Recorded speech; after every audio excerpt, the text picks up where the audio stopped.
নবীজির শান শোনো মুসলমান, নাজিল হলো জিনার প্রতি 30 পারা কোরআন। আল্লাহ কোরআনে বলেন নবীজির শানে, বাড়ালাম সম্মান তোমার দোনো জাহানে। মোরা আলা হযরত সুন্নির মাথার তাজ, 1400 কিতাব যত লিখা যাহার কাজ, 1400 কিতাব যত লিখা যাহার কাজ। জানে জাহানে জানে জাহানে নবীর শানে উপহার দিলেন কানজুল ঈমান। নূর নবীজির শান শোনো মুসলমান, নাজিল হলো জিনার প্রতি 30 পারা কোরআন। তাই আমার আল্লাহ বলেন, যখন কোনো বাচ্চা মাদ্রাসায় বিসমিল্লাহির রহমানির রহিম তেলাওয়াত করে, জেনে রাখো ওর বাবা এবং মা যদি কবরস্থানে দাখিল হয়, কবরে চলে যায়, ওই ছেলের বিসমিল্লাহ পড়ার সাথে সাথে আমি আল্লাহ তার বাপ মার কবরের আযাবকে মকুব করে দিই। তাই আমার আল্লাহ বলেন, সব কিছুরই প্রয়োজন আছে, কিন্তু জেনে রাখো এই তোমাদেরকে ইবাদতের জন্য সৃষ্টি করেছি। তাই দ্বীনি তালিম, দুনিয়াবি তালিম যেমন আদায় করছো, তেমনি দ্বীনি তালিমও আদায় করো। কমসে কম যা পড়েছো একটু কোরআন তেলাওয়াত করো, কোরআন বুঝো। কিন্তু আফসোস হলো একটা, মুসলমান সারা জাহানের খবর জেনে যায়, সব রকম কিতাব পড়তে পারে ভাই, কিন্তু ওর সামনে যদি কোরআন খুলে দেওয়া হয়, ওখানেই দম তোড়ে দেয়, আসল জিনিস জানে না। তাহলে কি বলবে? আর বলুন, কি জলসা শুনবেন? সব পড়তে জানে, বলছে আমার ছেলে ইঞ্জিনিয়ার, আমার ছেলে যা বলবেন, পিপিডাপ বলুন, উপদেষ্টা বলুন, বেদ বলুন, বাইবেল বলুন, মহাভারত বলুন, সব পড়তে জানে। বলে আপনার ছেলে কোরআন পড়তে জানে? বলে না, আসল জিনিসটাই জানলো না।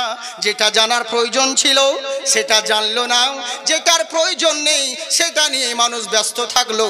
আচ্ছা বলুন তো দেখি, আপনার ঘরে মেহমান এসেছি, আপনি বলছেন বক্তা এসেছে তো কি আছে, আমার ঘরে কোনো জিনিসের অভাব নেই, সব আছে, মেহমানদারি করতে কোনো অসুবিধা হবে না, শুধু চালটা নেই, শুধু চাউলটাই নেই, বাকি সবই আছে, তো আসল জিনিসই আমাদের নেই। হায় রে, কত রকম ডিস্টার্ব হয়েছে রে। হ্যাঁ, আমাদের প্রবলেম তো হচ্ছে এখানে, যেটা প্রয়োজন সেই জিনিসগুলো আমাদের করি না, এই তো হচ্ছে আমরা মুসলমান। তাই আমার আল্লাহ রাব্বুল আলামিন বলে, বান্দা শোনাও, তোমাদের নিকটে কোরআনকে তেলাওয়াত করেছি, কোরআনকে নাজিল করেছি, তোমরা কোরআন তেলাওয়াত করো। কেমন কোরআন? যেই কোরআন পৃথিবীর বুকে এখনো অবধি যাকে সন্দেহ করা তো দূরের কথা, সন্দেহের অবকাশ পর্যন্ত নেই। তোমরা যেই কিতাব, যেই গ্রন্থ তেলাওয়াত করো, এর মধ্যে কেউ বলতে পারবে না এর মধ্যে পুরোটাই সঠিক আছে। ওরা নিশ্চয় লাস্টে বেলায় বলতে বাধ্য হয়, যদি কিছু ভুল ভ্রান্তি থাকে আপনারা অবশ্য জানিয়ে দিবেন, পরের ডিকশনারিতে আমরা এটাকে শুধরে নিব। কিন্তু কোরআন এমন একটা কিতাব, যেই কোরআনের মধ্যে ভুল তো দূরের কথা, ভুলের অবকাশ পর্যন্ত নেই। এই কোরআন যদি হাজারো চেষ্টা করো, কোরআনকে কোনো মোল্লা যদি হাজার চেষ্টা করে, কোনো দিন একে ডুবাতে পারবে না। ওরে বিশ্ব জগতে ঘুরলে দুনিয়াতে আছে যত বিড়ি আর যত রকম কিতাবের দোকান, কিন্তু বিশ্ব থেকে শেষ হবে না পবিত্র কোরআন। কোরআনের মতন কিচ্ছু হবে না, ওই কোরআন তেলাওয়াত করো। তাই মাল আল্লাহ কোরআনে বলেন, বান্দারে তোমাদেরকে সৃষ্টি করেছি আমার ইবাদতের জন্য, কেমন করে তোমরা চলবে, কেমন করে ইবাদত করবে, তোমাদের জন্য আইডিয়াল দিয়ে দিয়েছি, সেটা আর অন্য কোনো মোল্লা নয়, আমার রাসূলুল্লাহ। তাই রাসূলুল্লাহকে আইডিয়াল বানাও, রাসূলকে মডেল বানাও, তাহলে তোমাদের ইবাদত কার্যকর হবে। যেই নবী ওয়া ইন্নাকা লাআলা খুলুকিন আযীম, নবীর চরিত্র, নবীর আখলাক নিশ্চয় সবার চাইতে উন্নত, নিশ্চয় সবার চাইতে বড়। নবীর মতন চরিত্রবান, নবীর মতন আদর্শবান, নবীর মতন মহামূল্যবান মানব পৃথিবীর বুকে হয়নি, আর হবে না। সেই নবীকে তোমরা ফলো করো, আমরা নবীকেই চিনলাম না। আমরা নবীকেই চিনলাম না, কিন্তু গায়ের মুসলিমরা দেখুন নবীর শানে কত সুন্দর কথা বলে। ওম ভগবান আদি পিয়ন্তি পধারিত পূর্বেষ্টমী ওম নমস্তুতে, ওম জয়ন্তী মঙ্গলা কালী ভদ্রকালিনী অস্তুতে, ওম দুর্গিও নারতম পধারিত ভূমণ্ডলী। পৃথিবীর বুকে হে বৎসরা, তোমরা যা কিছু করো না কেন, যা কিছু যাই না কেন, যেখানেই যাও না কেন, যত দূর যাও না কেন, জেনে রাখো দুনিয়ার বুকে যাকে রোল মডেল বানাও না কেন, যাকে আইডিয়াল বানাও না কেন, তোমাদের জন্য পরিপূর্ণ আইডিয়াল আর সেরকম কেউ হবে না। প্রত্যেকের মধ্যে কোনো খামতি আছে, প্রত্যেকের মধ্যে কমতি রয়েছে। বলে কেমন করে? বক্তা তোমার যতই ভালো হোক, এখন তো ভালো লাগছে, এখন তো সুন্দর মনে হচ্ছে, কিন্তু তোমার বক্তার ইতিহাস খুলে দেখো, ব্যাকগ্রাউন্ড দেখো, ফ্ল্যাশব্যাকে যাও, দেখবে ওই বক্তাও কোনোদিন কারো মুড়ি খেয়েছে কেড়ে নিয়ে, কোনোদিন কারো মুড়ি পেড়ে খেয়ে নিয়েছে। তুমি যাকে আইডিয়াল মনে করছো এ খুব ভালো মানুষ, ওর ব্যাকগ্রাউন্ড খুলে দেখো, ও একদিন তেঁতুল গাছে উঠে তেঁতুল পেড়েছে, লোকের বাগানের লিচু ভেঙে খেয়েছে। প্রত্যেকের মধ্যে খামতি আছে, তাই বলে সত্যি ভাবিয়েন না আমি কারো মুড়ি পেড়ে খাইনি। এমনি বললাম আপনাদেরকে, লোককে কি দোষ দেবো, নিজের ঘাড়ে নিয়ে নিলাম। হ্যাঁ, অনেকজন বলে তো এরকম, এই জন্য আমরা দেখলাম নিজের গায়ে দোষ নেই, লোককে বলে তার কোনো লাভ। আপনারা ভালো মানুষ, এখানে যতজন আছে সবাই আমরা ভালো মানুষ। কেন ভালো হব না? আমরা মুসলমান, আমরা সর্বশ্রেষ্ঠ, আমরা সব ভালো, শুধু জুতো চুরি করি তাই। হ্যাঁ, বাকি আমাদের সবই ভালো, চিন্তার কোনো কারণ নেই। তো বুঝলেন, প্রত্যেকের পিছনে ব্যাকগ্রাউন্ডে কোনো না কোনো কমতি রয়েছে, কিন্তু এমন একজন মহামানব, এমন একজন মহান নবী, যিনার শুরু থেকে শেষ অবধি কোনো খামতি নেই। ওরে সব থেকে আশ্চর্যের বিষয় কি জানো? 5 মিনিটে 100 কিলোমিটার হেঁটে যাওয়া এটা আশ্চর্যের বিষয় নয়, পানির উপরে রেল চালিয়ে দেওয়া এটা আশ্চর্যের বিষয় নয়, 1 সেকেন্ডে 100 কিলোমিটার দৌড় দেওয়া এটা আশ্চর্যের বিষয় নয়। বলে কি হলো? বলে সব থেকে আশ্চর্যের বিষয় হলো একটা, কে মক্কা মদিনায় নবী মুস্তাফা 63 বছর বাহায়াতে জাহেরি জিন্দেগি কাটিয়েছিলেন ওই গুমরাদের মধ্যে, অথচ নবী মুস্তাফার মুখ দিয়ে কখনো কোনোদিন ফাহেসা কথা বের হয় নাই। ওরে বিশ্ব জগতি ঘুরিলে যার জোড়া পাবে না, এমন নবীর মতো আর নবী হবে না। সুবহানাল্লাহ, সুবহানাল্লাহ। আপনারা চুপচাপ থাকলে হবে না, সুবহানাল্লাহ বলেন না। সুবহানাল্লাহ। নবীর মতন কেউ হয়নি আর হবে না। তাই বলছে শোনো হে বৎসরা, তুমি যেই দরবারে যাও না কেন, যেখানেই মাথা টেকো না কেন, যার উপাসনা করো না কেন, যাকে রোল মডেল বানাও না কেন, সে শ্রীরামচন্দ্র হোক আর শ্রীকৃষ্ণ হোক আর শ্রী লক্ষণ হোক আর যে কোনো দেবতা হোক না কেন, ইনারা প্রত্যেকেই মহামানব, মহান দেবতা।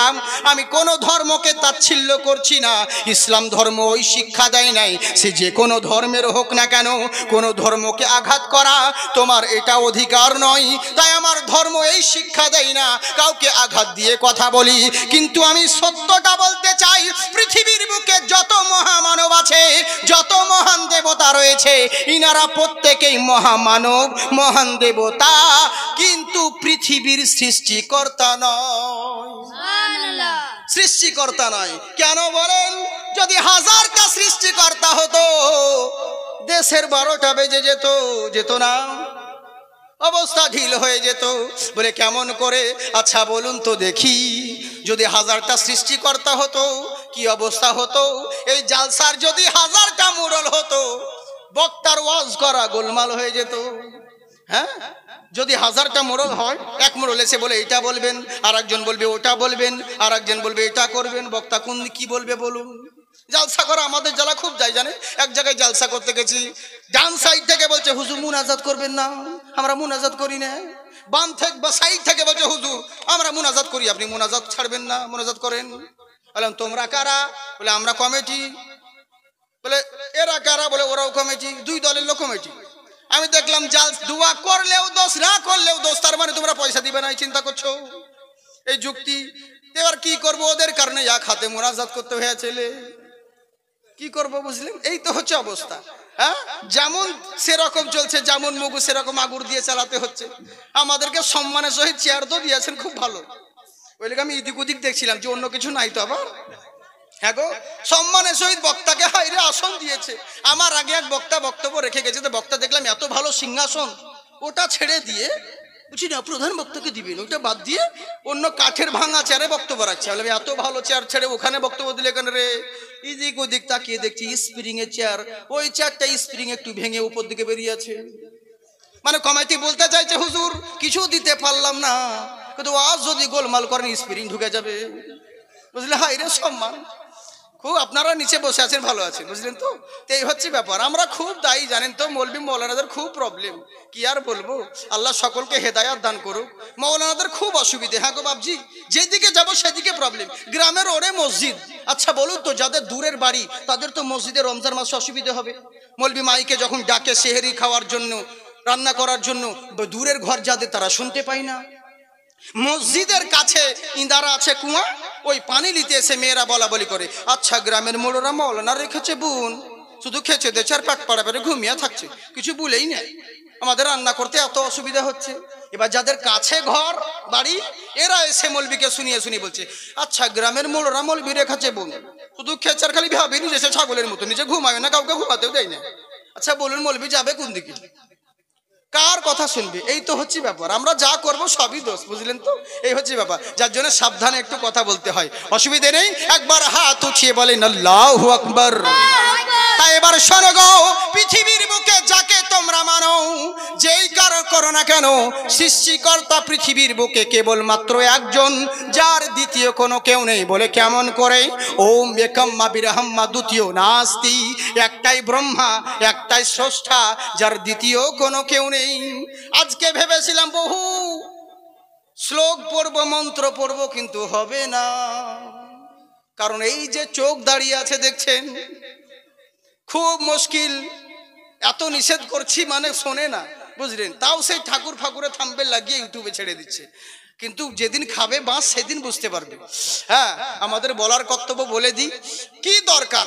আল্লাহ আল্লাহ রসুল আমাদের কোরআন হাদিসে কি কমতি আছে? দুনিয়া বুকে থাকাকালীন চলার জন্য একটু বলতে হয় সবকিছু, তাই বলে এইটা নয় ভেবে নিয়েন না। হ্যাঁ, কারণ সবকিছুই ইসলামিক জালসাতে বেদ পুরাণের পণ্ডিতের প্রয়োজন নেই, কোরআন হাদিসের পণ্ডিতের দরকার বেশি, বুঝলেন? তো এই হচ্ছে ব্যাপার। কিন্তু আমাদেরকে দুনিয়ার বুকে চলাকালীন সব রকম মিলিয়ে চলতে হয়, যার কারণে তো চিন্তা নেই। খুব সুন্দর কথা বলছি, মন দিয়ে শুনুন। একবার বলেন আল্লাহু আকবার। আল্লাহু আকবার। কে রে? জি, যাই হোক, তো কথা হচ্ছে কি, যে পৃথিবী সৃষ্টিকর্তা কেবলমাত্র একজন, আল্লাহ। আল্লাহ কটা? একটা। যাকে আপনারা ভালো, যারা চুপ করে বসে আছে ওদের মনে হয় হাজারটা আছে, ওই লোকে কিছু বলে না। আল্লাহ কয়জন? হাত উঠিয়ে বলেন। এক আল্লাহ, যার দ্বিতীয় কোনো কেউ নেই। বলে কেমন করে? বললে সারো, এক আল্লাহ যার কেউ নেই। 6-7 বছরের বাচ্চাকে প্রশ্ন করা হয়েছিল, আচ্ছা এই বলো তো দেখি, তোমার সৃষ্টিকর্তা আল্লাহ? বলে হ্যাঁ। বলে আল্লাহ এক? বলে হ্যাঁ। বলে তুমি রাজে আল্লাহ আল্লাহ করে বেড়াচ্ছ, আল্লাহর আগে কে আছে সেটা বলতে হবে। বলে তাই নাকি? বললে হ্যাঁ। বলে ঠিক আছে, আল্লাহর আগে কে আছে সেটা বলতে হবে, বলে দিব। তাহলে তোমরা গণনা শুরু করো। গণনা শুরু করতে লাগলো। তখন পুরোহিতরা আর পাদ্রীরা গণনা করতে লাগলো, 1 2 3 4 5 6। বাচ্চা ছেলে প্রথমেই বলছে ভুল হলো। বলে কোথায় ভুল হলো? বলে তুমি শুরু তো শেষ কি করবে, শুরুতেই তো তোমার গোলমাল। বলে কি গোলমাল হয়েছে? বলে তোমাকে গণনা করতে বলেছি, কিন্তু তুমি 1 থেকে কেন শুরু করছো? বলে 1 2 3 4 5 6 8 9 10। বাচ্চা বলছে হলো না, ভুল হলো, আবার ভুল হচ্ছে। বলে এতদিন ধরে গণনা করে এলাম, কোনোদিন ভুল হয় না, তোমার মতন বাচ্চার কাছে গণনা শিখতে হবে। বলে হ্যাঁ। বলে কোথায় ভুল হচ্ছে? বলে তোমাদেরকে যতবার গণনা করতে বলছি তোমরা ততবার শুধু 1 থেকেই শুরু করছো, 1-এর আগে কেন শুরু করো না? তখন পুরোহিতরা বলে, এ বাচ্চা শোনো, গণনা করতে গেলেই 1 থেকে শুরু করতে হয়, 1-এর আগে কিচ্ছু হয় না। তখন বাচ্চা বলছে, শোনো, পৃথিবীর মহান স্রষ্টা মহান আল্লাহ হলেন 1 থেকেই শুরু, আল্লাহর আগে কেউ হতে পারে না। সুবহানাল্লাহ। আমার আল্লাহ হলো এক, যার আল্লাহর আগে কেউ হতে পারে না। তাই শোনো, ওই বাচ্চা ছেলে জবাব দিয়েছিল, ওই বাচ্চাটা আর অন্য কেউ নয়, আপনি আমি যাকে মানি ইমামে আজম আবু হানিফা রাদিয়াল্লাহু তাআলা আনহু। আচ্ছা চিন্তা করুন। তাই শুনে রাখো, পৃথিবীর সৃষ্টিকর্তা হাজারটা নয়, একটাই। যদি হাজারটা হয়ে যেত, দেশের অবস্থা খারাপ হয়ে যেত। বলে কেমন করে? আজ ধরুন আমি জলসা করতে এসেছি এই জায়গায়, এখানে জলসা করতে এসেছি, আল্লাহরা দোয়া করছে খুব। আমার মাদ্রাসার সেক্রেটারি সে মনু মিয়া দোয়া করছে, আল্লাহ কত আশা করে চ্যালেঞ্জ করে জাকির সাহেবকে নিয়ে এসেছি, বহু কষ্ট করে অন্যের প্রোগ্রামকে ডেট ইদিক সিদিক করে কত কষ্ট করে আনা হয়েছে, বহু দিন থেকে বলার পরেও ও আল্লাহ আজকের দিন একটু দিনটা ভালো করো, যেন জলসাটা ভালোভাবে হয়। লক্ষ্মী ভান্ডার মেলা টাকা লুটেছে কিন্তু উনি ভালো কালেকশন হয়েছে, তো অনেক টাকা নিয়েছি, জলসাটা যেন ভালোভাবে হয়, অনেক মেহমান আসবে। আমার পুলিশ বাবু থেকে আরম্ভ করে অনেক মেহমান আসবে, দামি দামি আত্মীয় স্বজন আসবে। আজকের দিনটা একটু শুকনো করো, রৌদ্র দান করো। যখন এক আল্লাহ রোদ দিতে যেত, আর এক আল্লাহ বলতো না চলবে না, ও তো আমার পাতির মাল নয়, ও তো এবছর রোজা রাখেনি, নামাজ পড়েনি, ওকে বৃষ্টি দিয়ে দে, ওর জালসা শেষ করে দে। করতো না? এক আল্লাহ বলতো আজকে সন্ধ্যে 5টায় সূর্য ডোবাবো, আর এক আল্লাহ বলতো চলবে না, আজকে দশমী আছে ভাসানের দিন, আজকে রাত্রি 11টায় সূর্য ডোবা। পৃথিবীর কারিয়া কাত্তি বদলে যেত, পৃথিবীর সবকিছু উল্টো পালট হয়ে যেত। তাই জেনে রাখো, নিয়ম মোতাবেক পৃথিবী চলছে, উঠছে সূর্য, উঠছে সূর্য, ডুবছে নিজের নিজের কক্ষপথে, টাইম মোতাবেক চলছে। মানুষ জিন্দা হচ্ছে, মুর্দা হচ্ছে, ফসল উৎপন্ন হচ্ছে। তার মানে জেনে রাখো, পৃথিবী চলছে, এর সৃষ্টিকর্তা কেবলমাত্র একজন রয়েছে। যদি একজন ছাড়া অনেকজন হয়ে যেত, পৃথিবীর সব রকম তৎসানাশ হয়ে যেত। জেনে রাখো, তাই সেই পৃথিবীর সৃষ্টিকর্তা ওই মহান আল্লাহ। কিন্তু আল্লাহকে পাবো কেমন করে? আল্লাহকে কেমন করে পাবো?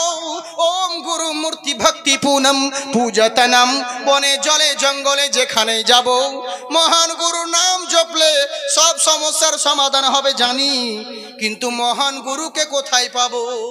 আরে মহান গুরুকে কোথায় পাবো?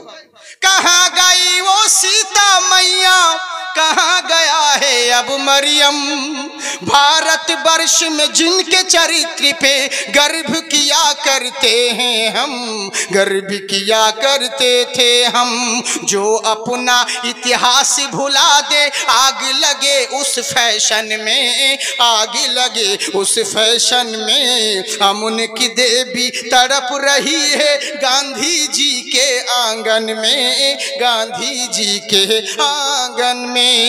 কোথায় ছিল ভারতের আদর্শ ঐতিহ্য? কোথায় চলে গেল? আমি মহান স্রষ্টার কাছে এই প্রার্থনা করি, ও গো মহান স্রষ্টা, তুমি আমাদের ভারতে শান্তি বর্ষণ করো। বলুন আল্লাহুম্মা আমিন। আমরা সবাই এটা চাই। তাই পৃথিবীর বুকে কাকে ফলো করব, কার কাছে যাব? ওই মহান গুরুকে পাবো কোন জায়গায়?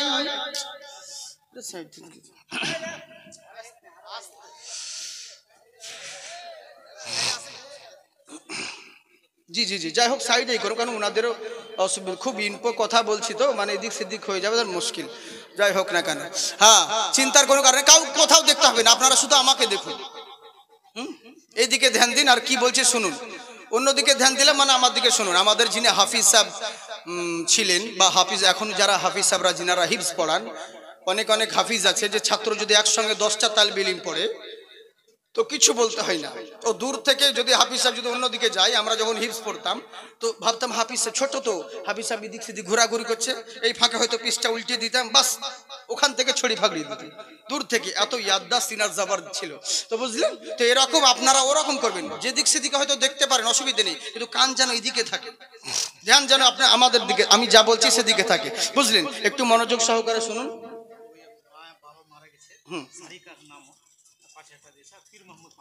আচ্ছা, সারিকা মোহাম্মদ, আচ্ছা সারিকা ওনার বিটি নাম। আচ্ছা, সারিকা দেশে বাবা মা মারা গেছে খালিদুল নাকি?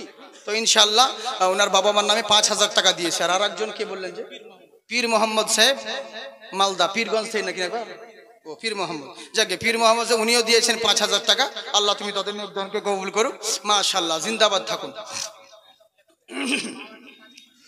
হ্যাঁ, তো যাই হোক, আমার দিকে লক্ষ্য রাখুন। যে যেটা ভয় করে সেটাই হয়। হ্যাঁ, উপায় নেই। হুম্মা সাল্লি আলা সাইয়্যিদিনা মাওলানা মুহাম্মদ ওয়া আলা আলি সাইয়্যিদিনা सैयदना मौलाना मोहम्मद सल्लल्लाहु अलैहि वसल्लम।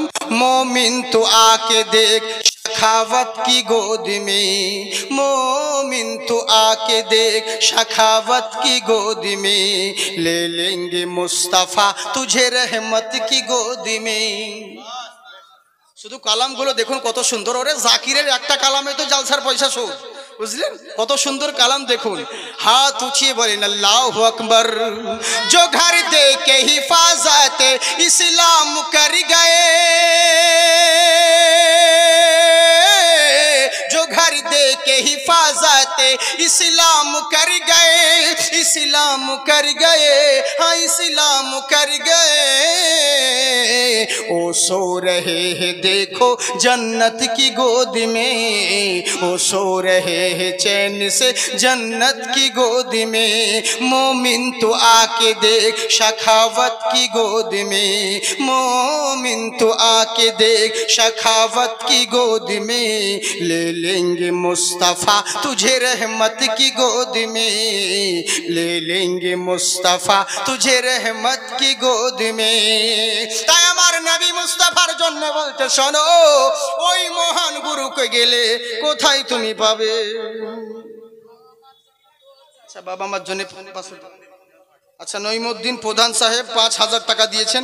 আল্লাহ তুমি তার নেকদানকে কবুল করো, বলুন আল্লাহুম্মা আমিন। যে আশাতে যে নিয়তে আপনারা দিবেন এই দান কোনোদিন বিফলে যাবে না, বুঝলেন? এর মূল্যবান বক্তা, উনার বক্তব্য একবার মূল্যবান বক্তা। উনার বক্তব্য সুষ্ঠুভাবে শুনেন আর ডিস্টার্ব দেবেন না। যারা দান করবেন চুপকে চুপে এসে এই সাইডে দিয়ে দেবেন। জি, কারণটা হচ্ছে কি জানেন? বলেন ইউটিউবে শুনে নিব। আরে ইউটিউবে শোনা আর লাইভ জিন্দা শোনা সমান হয়? আসমান জমিন তফাৎ। দূর থেকে তো সরষের জমি ঘনই দেখায়, হ্যাঁ, কিন্তু কাছে এসে তো সব চিচিং ফাঁক, ওরকম নয়, বুঝলেন তো? হ্যাঁ, ওর থেকে ইউটিউবে আমরা হচ্ছে রিয়াল স্টেজের খিলাড়ি বলা হয়, বুঝলেন তো? চিন্তার কোনো কারণ নেই, অলরাউন্ডার মাল আছে, যা নিবেন সব পাবেন। কিন্তু এই যে বলবো কারে আর শুনবে কে রে? এ তো নয় যে হয়তো আজকে এখানে হলো না তো কালকে আবার শুনে নেবো পশের গ্রামে। আমাদের তো ওসব সিস্টেম নাই।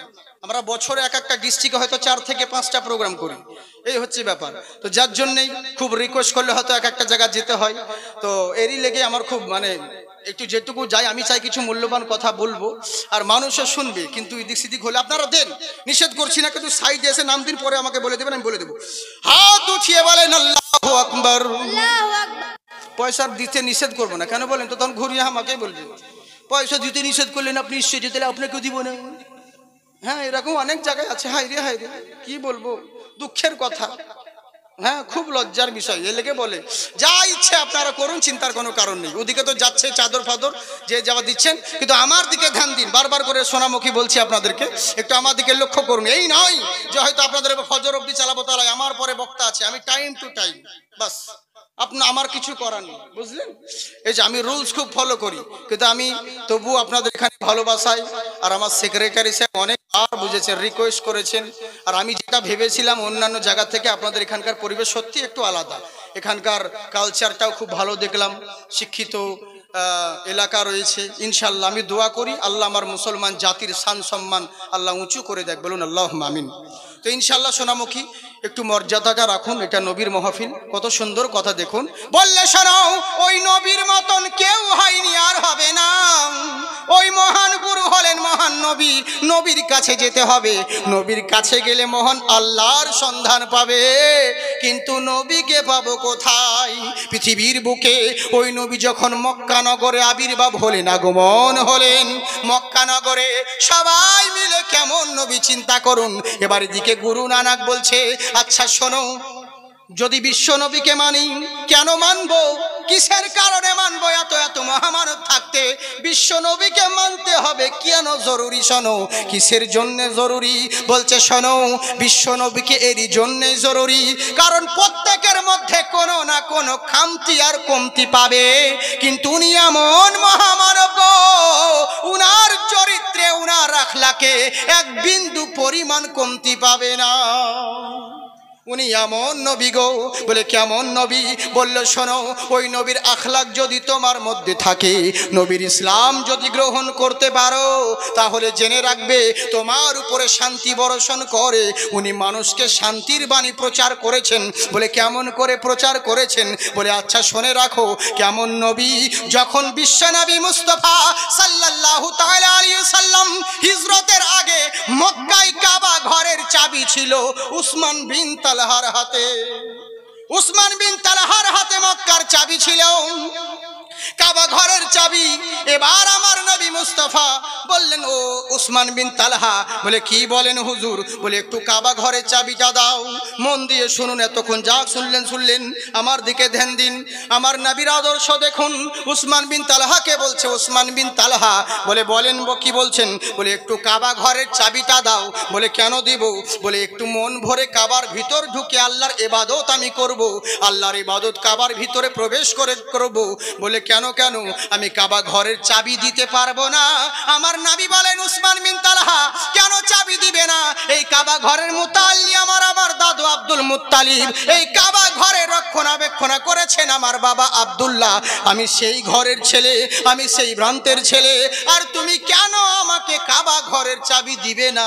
তখন উসমান বিন তালহা বলল, না আমি তোমাকে কাবা ঘরের চাবি দিতে পারবো না, তুমি যদি নামাজ পড়তে হয় বাইরে পড়ে নাও।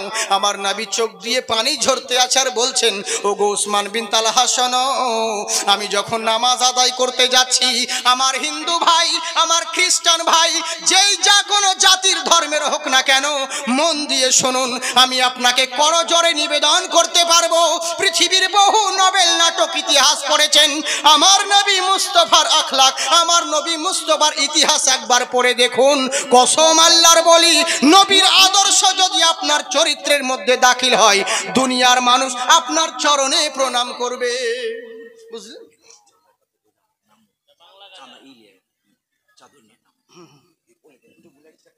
জি জি জি জি হ্যাঁ, আপনাদের কাছে মানে চাদর নিয়ে নামবেন। नात पढ़ने के लिए बोल रहे हैं? वो अच्छा ठीक है। क्या बोलूं, फ्री में नहीं होगा तो ठीक है, मैं बोल रहा हूँ ইয়া আলী। আচ্ছা, ওরে বাবা, কিন্তু ইয়া আলী আপনি তো দেখেছেন ইন্টারনেটে, যেখানে ইয়া আলী নাত পড়েছিলাম কত টাকা আমাকে দিয়েছিল বলেন তো? 17,320 টাকা 3 মিনিটে। ওটা শুধু আমাকে দিয়েছিল বকশিস। আপনারা দেখবেন ইন্টারনেটে, প্রোগ্রামটা পুরুলিয়ায় মনে হয় এরকম কোন জায়গাতে হয়েছিল, বেশি দিনের নয়। হ্যাঁ, তো এই জন্য বলছি, তো আপনাদেরকে আমি শোনাচ্ছি, বুঝেছেন তো? এখন আপনাদের খুশি নাত পড়ার নবী সুন্নত, সাহাবী সুন্নত, নাত পড়ে খুশি হয়ে কেউ নাজরানা বকশিস দেয়, এটা আমার নবী সুন্নত। যখন আমাদের বলছেন তো আমি একবার বলে দিই, আমার সেক্রেটারি সাহেব বলেছে, তারপরে মা বোনদের জন্য আমি নাত পড়ি না বেশি, আর পড়লে ছোট্ট ছোট্ট করে পড়ি, 2-1টা লাইন, কারণ একটা নাত যদি লম্বা ধরে নিই তাহলে ওখানে তো আমার 10 মিনিট চলে যাবে, আমি ওয়াজ করবো কখন? এরই জন্যই আমি মানে সময়ের দিকে লক্ষ্য রাখি, বুঝলেন তো? যাকে একবার বলে দিই, আমার স্টেজে উলামায়ে কেরামরা রয়েছেন, তিনাদের কদম বসি করে পেশ করছি, একবার মোহব্বতে বলেন সুবহানাল্লাহ। ইয়া আলী ইয়া আলী আলী আলী ইয়া আলী আলী আলী আলী ইয়া আলী আলী। আপনারাও বলেন আলী আলী ইয়া আলী আলী আলী আলী ইয়া আলী আলী। मैं क्या बताऊं तुमको कि क्या अली का है, काबा अली का, गुंबद खजरा अली का है। मैं क्या बताऊं तुमको कि क्या अली का है, काबा अली का, गुंबद खजरा अली का है। भारत की सरजमी मुअत्तर है इसलिए,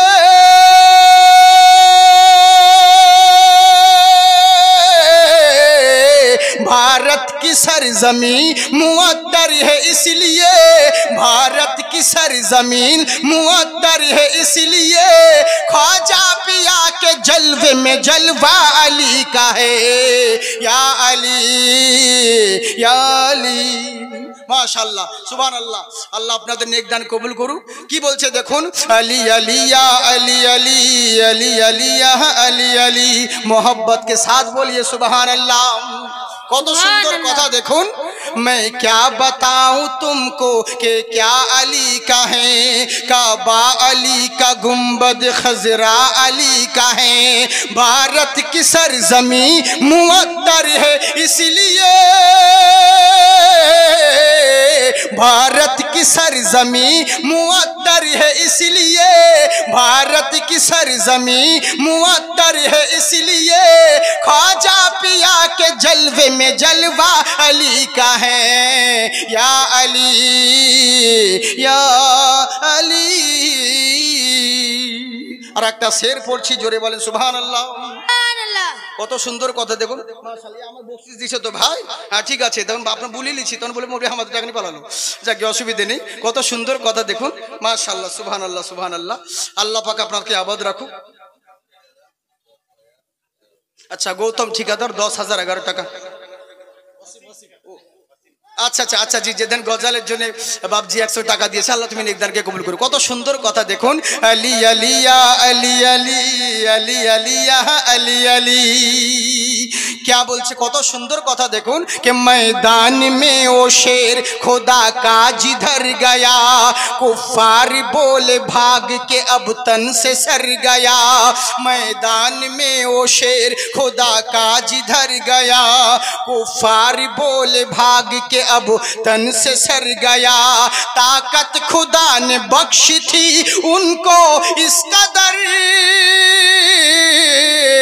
ताकत खुदा ने बख्शी थी उनको इस कदर, बस एक हाथ मारा तो खैबर अली का है, या अली या अली।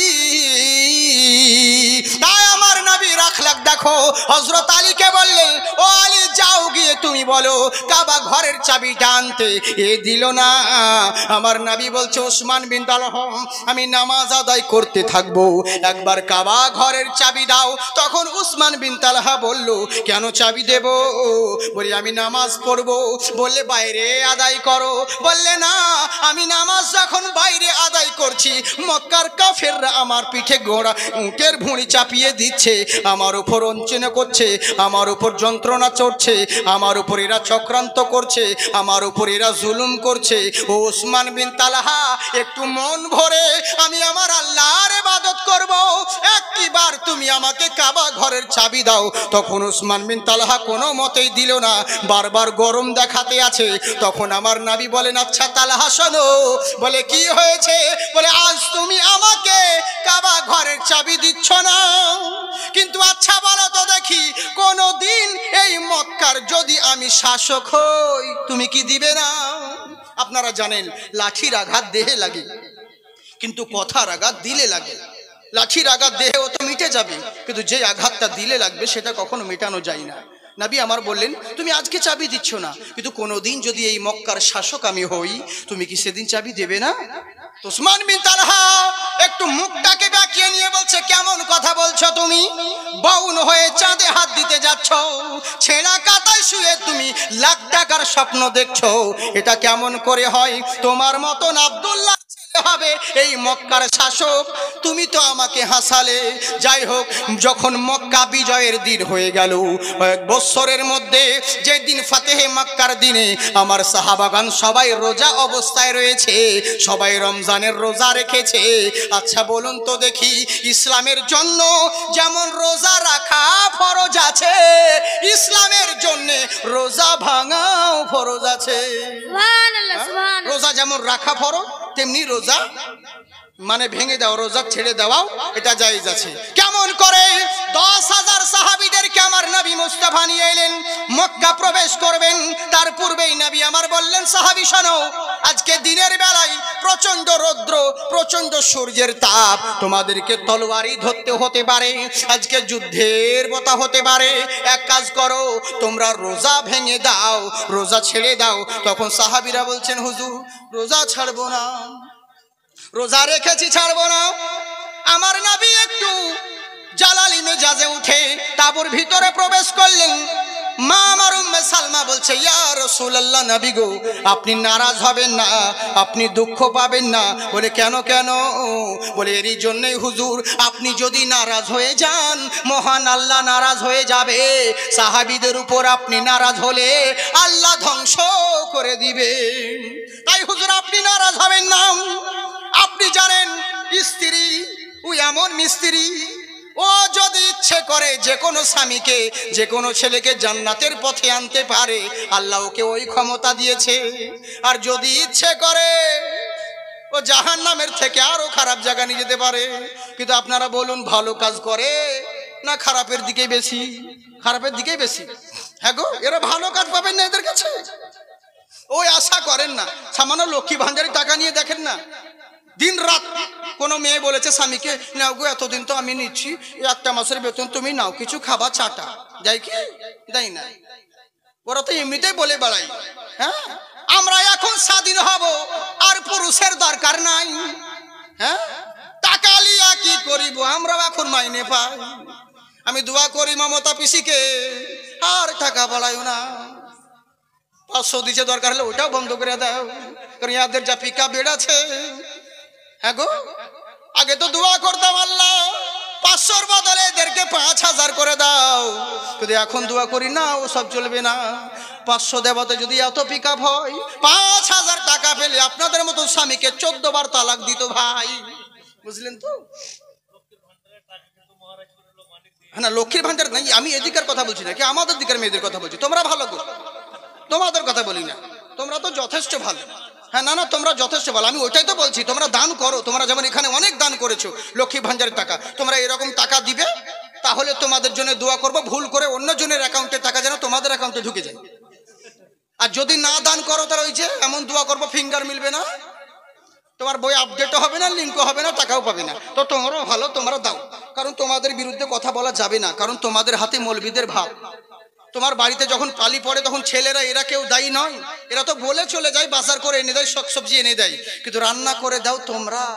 যদি ভাতের তলে বীজ ভরে দাও, মৌলবীকে আর জালসা করতে হবে না, ওর জানাজা পড়তে হবে। ভাব এরই লেগে বলছি মা বোন তোমরা ভালো, তোমাদের কথা বলছি না। তোমরা তো সব জায়গায় দখল করে নিলে, শুধু ইমামতি জায়গাটা আমাদের জন্য ছেড়ে দিলে, সবই তো নিয়েছো তোমরা, তোমাদের ব্যাপারে আর কি আর বলবো। হ্যাঁ গো, কিচ্ছু বলার নাই। বাংলাদেশে মহিলা সমিতি হয়ে আছে জানেন, কোন পুরুষ যদি একবার কোন মেয়ে যদি বলে আমার স্বামী আমাকে নির্যাতন করছে, বলবে নিয়ে এসো বেয়াদবকে, ওর কোমরে দড়ি বেঁধে নিয়ে এসো, ওর আনন্দনগরে আনন্দ মাটি করে দাও। হ্যাঁ, কোমরে দড়ি বেঁধে আচ্ছা তারে শাস্তি। আর কোন পুরুষ যদি সানে মাথা ঠুকে কান্না করে আর বলে মহামান্য আদালত আমার স্ত্রী আমাকে নির্যাতন করে, বলে তোর কাদাকে দেখবে বেমরা যায়, আমাদের আল্লাহ ছাড়া কেউ নাই, বুঝলেন তো? এই হচ্ছে ব্যাপার। তো যাজ্ঞে সোনামুখী তোমরা ভালো, তোমাদের কথা বলছি না। হ্যাঁ, কিন্তু কথা হচ্ছে কি, তোমাদেরকে আল্লাহ ওই ক্ষমতা দিয়েছে, নিজেদের স্বামীর ওপর খেয়াল রাখবে, নিজেদের সংসারের উপর খেয়াল রাখবে। আর তোমাদেরকে কি বা দোষ দিব, কারণ তোমাদেরকে বিগড়াবার মালিক হচ্ছে এই যে গার্জেনগুলো। গার্জেনগুলোই তো গন্ডগোল, কারণ এরাই তো গন্ডগোল করেছে। আমি গার্জেনদেরকে বলবো, প্রতিটা গার্জেন কি আজকাল আপনার ছেলে মেয়েরা বিগড়াচ্ছে, নোংরা পরিবেশে যাচ্ছে, একটাই কারণ এদের হাতে মোবাইল চলে এসেছে। আমি বলবো মেশিন গান কিনে দেন, দরকার হলে 2-1টা মার্ডার করে জেল খাটবে, কিন্তু মোবাইল যদি দিয়েছেন মানে ও লাইফ বরবাদ করে দিয়েছেন। হ্যাঁ গো, এর মতন কিছু নয়। সারা রাত্রি আপনার মেয়ে ভাব সবসময় অনলাইন, কি করে? ও কি তাহাজ্জুদে দোয়া পড়ে না নামাজ পড়ে? মোবাইল নিয়ে খুতুর খুতুর খুতুর খুতুর। যদি গার্জেন দেখে বলছে এই তুই এত রাত্রে ঘুমাসনি, মোবাইলে কি করছি? নোট নিচ্ছিলাম, বান্ধবীর কাছে প্রজেক্ট লিখছিলাম, নোট লিখছিলাম। সারাদিন সারা রাত তোকে ওয়াই করতে হয়, কিন্তু কত যে নোটস বালা আছে, বন্ধু আর বান্ধব তার ঠিক নাই। হাই রে, শুধু মোবাইল খুলে দেখবেন ওর কটা হোয়াটসঅ্যাপে চ্যাটিং চলে, আর কত ফেসবুক, কত ফ্রেন্ড আর কত বন্ধু আছে। তাহলে চিন্তা করুন, যেই মেয়ে দিন রাত সারা রাত্রি একটা পর ছেলের সঙ্গে এইভাবে কথা বেকথন করে, সেটা কি আর কেমন করে সে ভালো হয় বলুন? আর তার ছেলে পিলেই বা কেমন হবে? ও তো সব কিছু বুঝে নিয়েছে, বাচ্চাদের হাতেও মোবাইল দিচ্ছে, নিষেধ করা সত্ত্বেও বলছে হুজুর কিছু দেখে না, শুধু কার্টুন দেখে। ওই কার্টুনেই তো মাটুর হয়। হ্যাঁ, কার্টুন দেখতে দেখতে এমন অ্যাড চলে আসে, এমন ই চলে আসবে, বুঝতেই পারছো, ওপরে চিকুন চাকুন, ভিতরে পোয়ালের বাঁধুন, সব শেষ হয়ে যাবে ধুন, বুঝলে তো? এই হচ্ছে ব্যাপার। মোবাইল থেকে দূরে সরাও সোনামুখী, এরকম করে মোবাইল দিয়ে ছেলে মেয়েদের ভবিষ্যৎ নষ্ট করো না। আর আজকাল মোবাইল নিয়ে সব মূর্খতে পরিণত হয়েছে। ডক্টরদের কাছে দান, আজকাল বেশিরভাগ পেশেন্ট মারা যাচ্ছে শুধুমাত্র ডক্টরের অবহেলাতে। বেশিরভাগই পেশেন্ট মারা যাচ্ছে ডক্টরদের অবহেলাতে। কেন বলুন তো? হাজারটা হসপিটালে নার্স, হাজারটা ট্রেনিং চলছে, ডক্টররা হসপিটাল বড় বড় ডাক্তার কি পাওয়া যায় না? তো যদি বা আসছে তো ডক্টর শুধু খালি এমনি সাইডে দাঁড়িয়ে দেখিয়ে দিচ্ছে এটা করো ওটা করো, আর যারা করছে কাঁচি ধরছে এরা তো আনারই, কিছু বোঝে না। হঠাৎ করে ডাক্তার খুলে চেম্বার খুলে বসে গেছে, তারা ফোন করছে, স্যার কি করবো স্যার, এমন একটা জটিল পেশেন্ট চলে এসেছে স্যার, এই হচ্ছে স্যার, এই কি বলে ইউটিউব দেখো নাহলে ইমেল দেখো, আমি পাঠিয়ে দিচ্ছি। এমনি করে তো সব শেষ হচ্ছে, সব হাতুড়ে ডক্টরগুলোর কারণে। এই জন্য পেশেন্ট, আপনি জানেন কত পেশেন্টের ক্ষতি হচ্ছে, নানান রকম, কেউ সঠিক চিকিৎসা পায় না বলেই তো আজকাল ডাক্তারও অভাব নেই। ভালো ভালো MBBS FRCS ডক্টর রয়েছে, নার্স রয়েছে, কিন্তু কি আর বলবো, ওই তো বললাম এদের আজকো ঠিকভাবে চিকিৎসা না করাতেই, না দেখাতে রোগীর এই অবস্থা হচ্ছে। আর কি করে বা দেখবে, হাজার রকম রোগী, হাজার রকম আসুন, বুঝেছেন? এই তো হচ্ছে আমাদের অবস্থা। হসপিটালে সেদিন গেলাম, গত পরশু দিনের কথা বলছি, নার্স রয়েছে হাজারগুলো, এক ঘরে বসে বসে মোবাইলে গেম খেলছে, কেউ দেখছি লুডু, কেউ বলছে এই, আর আমি সাইডে বাস, ক্যা হুয়া ম্যাডাম, বলে হুজুর আপনি এখানে কি করছেন? দেখছি তুমি আমাকে চেনো? বলে হ্যাঁ, আপনাকে মোবাইলে প্রত্যেকদিন দেখি। আলাম প্রত্যেকদিন দেখো? বলে হ্যাঁ। বলে এরই জন্য চিনি, কিন্তু আপনি এখানে কি করছেন? আপনার কেউ আছে নাকি আত্মীয়, কোনো পেশেন্ট ভর্তি? আলাম না, আত্মীয়র মধ্যেই আছে, একজনকে নিয়ে এসেছি, কিন্তু তোমরা এখানে কি করছো? স্যার এখানে আমার জয়েন হয়েছে নতুন, এখানে জয়েনিং হয়েছে। কি করছো এখানে বসে? বলে এখন আমার ডিউটি নাই, আমার ডিউটি শেষ হয়ে গেছে। বলে বাহ। আর এদিকে পেশেন্ট যে দৌড়ে বেড়াচ্ছে ঘর খোঁজার জন্য, খুঁজে, বলে এখন আমার দায়িত্ব নেই, যে আছে সে দিবে। লজ্জায় মুখ ফিরিয়ে পালাচ্ছে, ওদিকে মোবাইলে গেম খেলতে ব্যস্ত, একটা ডক্টরের ঘরে ঢুকুন 4-5টে নার্স নিয়ে ব্যস্ত। হ্যাঁ, এই তো হচ্ছে আমাদের অবস্থা। হক কথা যদি কেউ বলতে যায়, তাহলে ওখানে বোর্ডে লিখেই দিয়েছে, যদি বিনা কারণে কেউ সরকারি কর্মচারীদের উপরে যদি কেউ আপনারা লাঞ্ছিত করুন, তাহলে কিন্তু আপনাকে 30,000 টাকা না কত টাকা জরিমানা হবে, 1 বছরের জেল হবে, মানে কিছু বলতে পারবে না। হ্যাঁ, বাস্তব কথা বলছি, সব বরবাদ হয়ে গেল। কোথায় ছিল আর কি হয়ে গেল? আজ যে আমাদের সব কারণ, আর সবচাইতে বেশি টাইম পাসের জিনিস হয়ে গেছে যে মোবাইল। কাপড়ের দোকানে চাচা মোবাইল খেলে পুপা পুপা পুপা পুপা করছে।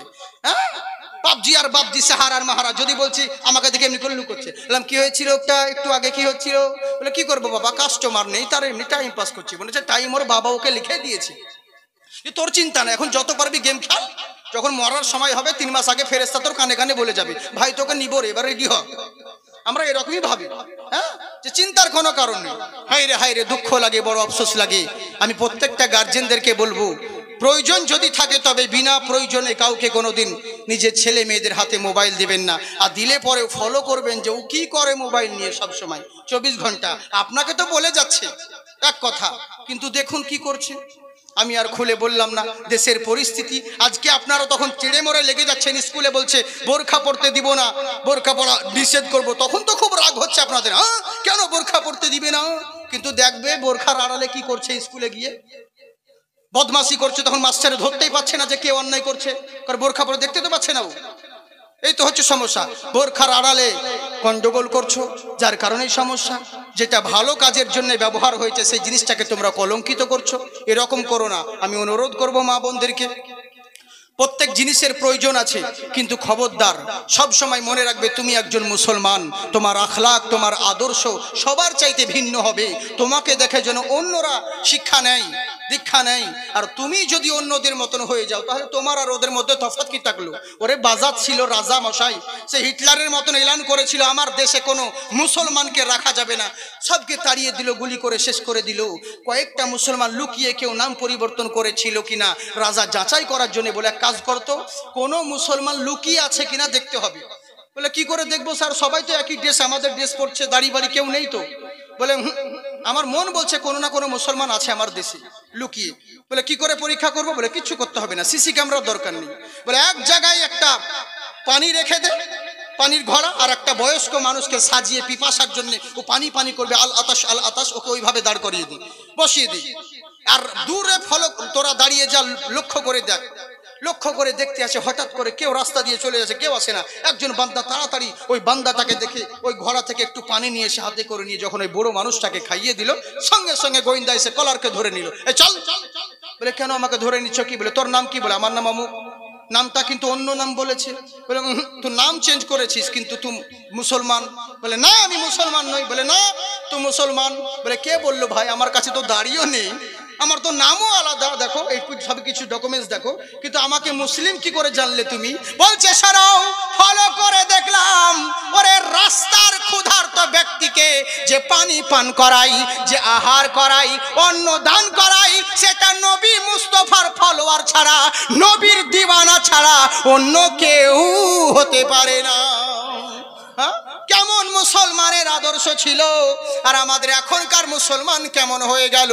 কাকে বলবো দুঃখের কথা, কেমন বলবো? যেদিকেই যাচ্ছি মুসলমানদের নামে শুধু বদনাম আর বদনাম শুনতে পাচ্ছি। আমরা কাকে দুঃখের কথা বলবো? নিজের গ্রামের মসজিদ চিনি না, নিজের গ্রামের মাদ্রাসা চিনি না। সবাই বলছে হুজুর আপনাদের মুসলমানরা যদি সবাই এক হয়ে যায় কেউ কিচ্ছু করতে পারবে না। ভাই বলে কি করে এক হবে?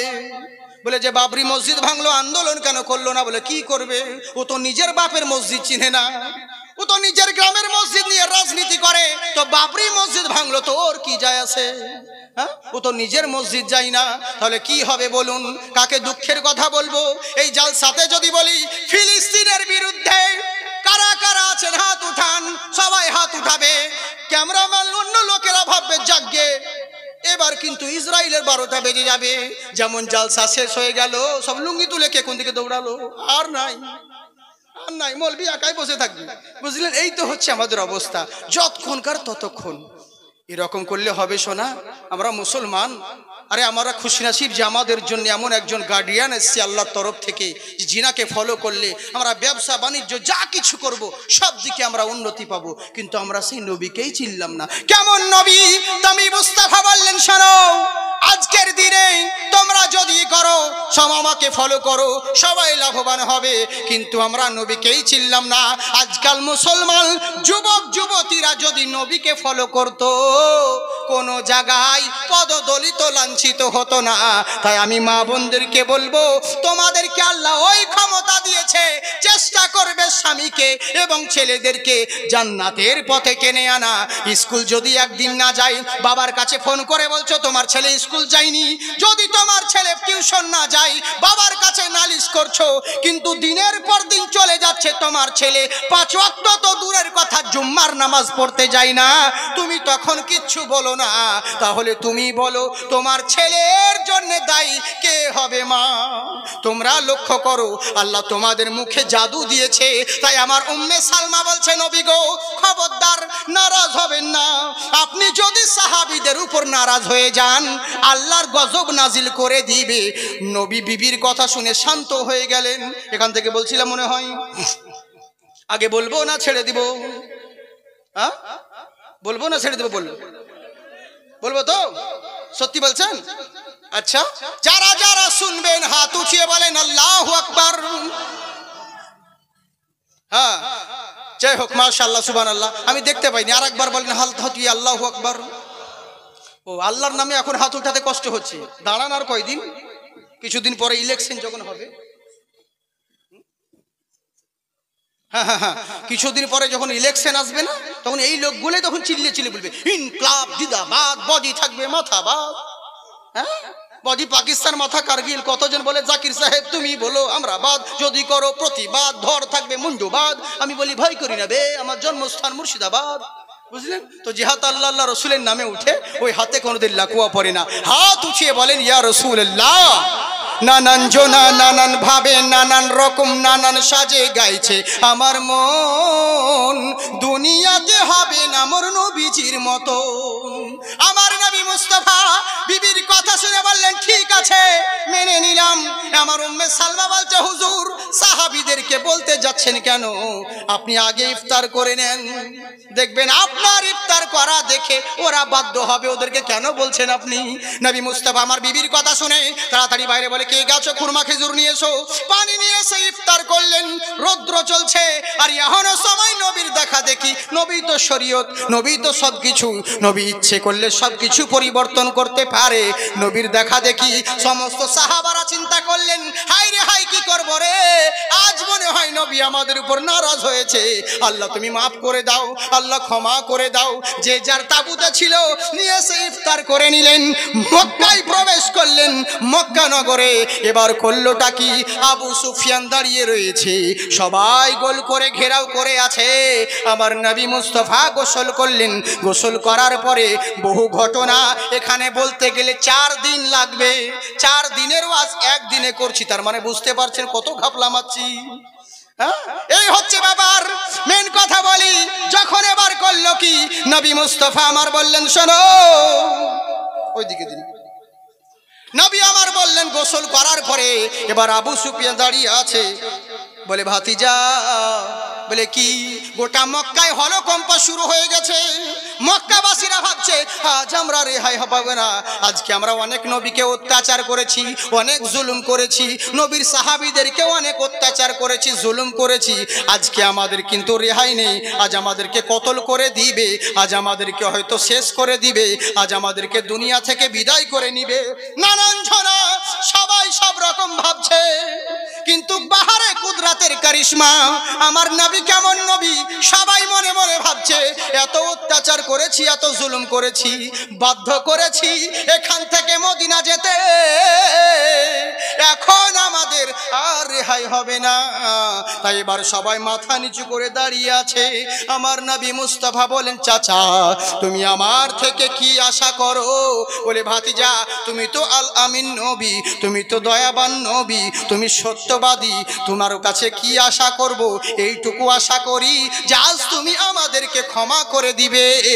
আমার নবী বললেন, চাচা শোনো, আমি এখানে দাঁড়িয়ে বলছি, অন্যান্য নেতাদের যখন বিজয় মিছিল হয়, কেউ মারামারি করে, কেউ কতল করে, আবির ছড়াছড়ি করে, এর উপর জুলুম করে, এক পার্টি অপর পার্টির ওপর অত্যাচার করে, কিন্তু আমার নবী মুস্তাফার আখলাক দেখুন।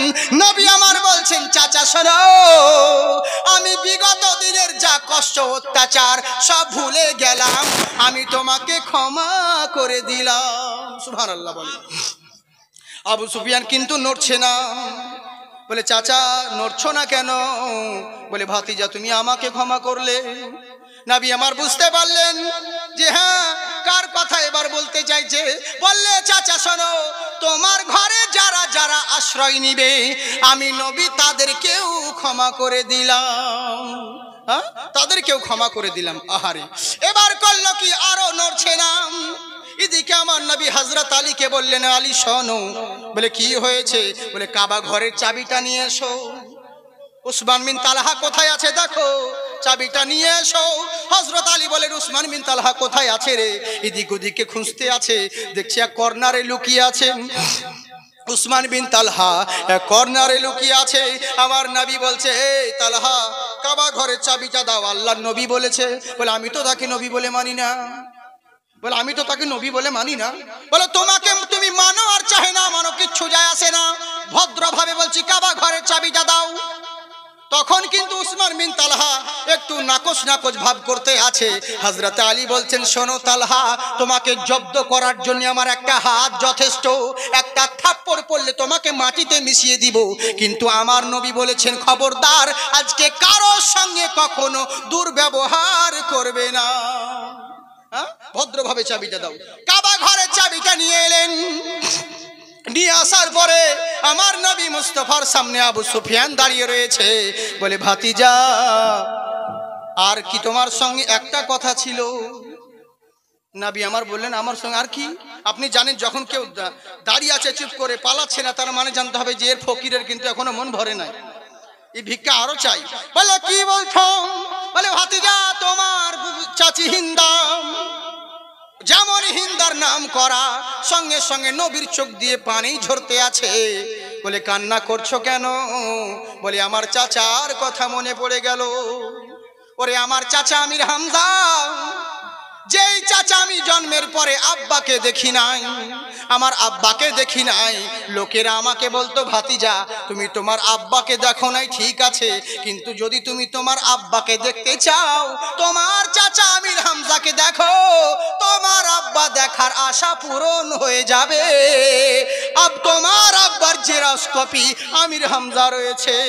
আর সেই চাচা আমাকে এত ভালোবাসতেন, এত আমাকে আদর করতেন, যখন জঙ্গলে শিকার করতে গেছিল, শিকার করে আসার পরে যখন আমার চাচা বিবিকে বলেছিল বিবি রে দেখো আমি শিকার করে এনেছি, বাহাদুরি দেখাচ্ছিল, এমন সময় আমার চাচি বলেছিলেন তুমি কি আচ্ছা বলো তো দেখি, তুমি অন্য জায়গায় পশুর সঙ্গে বাহাদুরি দেখাও কিন্তু মানুষের সঙ্গে দেখাও না, বলে কেমন কথা বলছো, বলে আচ্ছা বলো তো দেখি এই দুনিয়ায় যার বাবা মা নেই তার কি মর্যাদা নেই, তার কোনো মূল্য নেই, বলে এই কথা কেন বলছো, বলে তুমি কি জানো তোমার ভাতিজা মুস্তফা এই কাবা ঘরের সামনে নামাজ আদায় করছিল, ওই আবু জাহেল তোমার ভাতিজার মাথাকে ধরে দেওয়ালে ঠুকে দিয়েছিল, কপাল দিয়ে রক্ত বেরিয়েছে বেচারার, হায়রে আফসোস যার মা নেই বাবা নেই তার মনে হয় কোনো মূল্য নেই।